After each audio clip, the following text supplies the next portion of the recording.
আসসালামু আলাইকুম football fans, আমাদের চ্যানেলের আরও একটি নতুন ভিডিওতে আপনাদের সবাইকে স্বাগতম। 2024 কোপা চ্যাম্পিয়ন আর্জেন্টিনা, অপরদিকে 2024 ইউরো চ্যাম্পিয়ন স্পেন।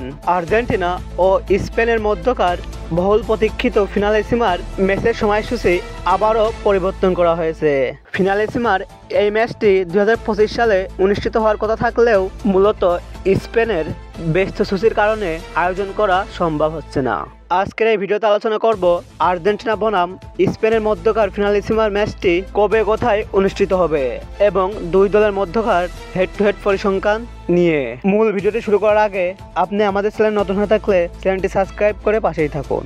আর্জেন্টিনা বনাম স্পেনের মধ্যকার ফিনালেসিমার এই ম্যাচটি 2026 সালের মার্চ বা এপ্রিল মাসে অনুষ্ঠিত হতে পারে বলে জানিয়েছেন আর্জেন্টাইন গণমাধ্যম ওলে।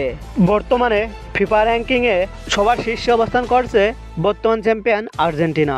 অপরদিকে ফিফা র্যাঙ্কিংয়ে 2 নম্বরে অবস্থান করছে স্পেন। তাই র্যাঙ্কিংয়ের দিক দিয়ে স্পেনের থেকে এক ধাপ এগিয়ে রয়েছে আর্জেন্টিনা।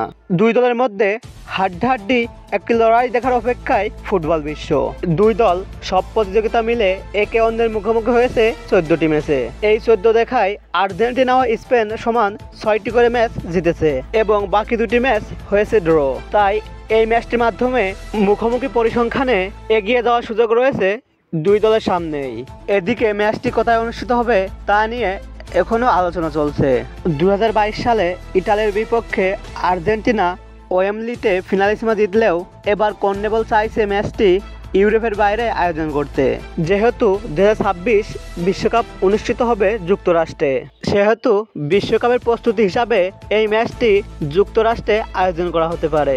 আর্জেন্টিনা বনাম স্পেনের মধ্যকার ফিনালেসিমার হাই ভোল্টেজ এই ম্যাচটিতে কোন দল জয় পাবে, আর্জেন্টিনা নাকি স্পেন? আপনার মতামতটি কমেন্ট করে জানান। ফুটবলের সকল নিউজ ও আপডেট পেতে আমাদের চ্যানেলটি সাবস্ক্রাইব করে পাশেই থাকুন। ধন্যবাদ।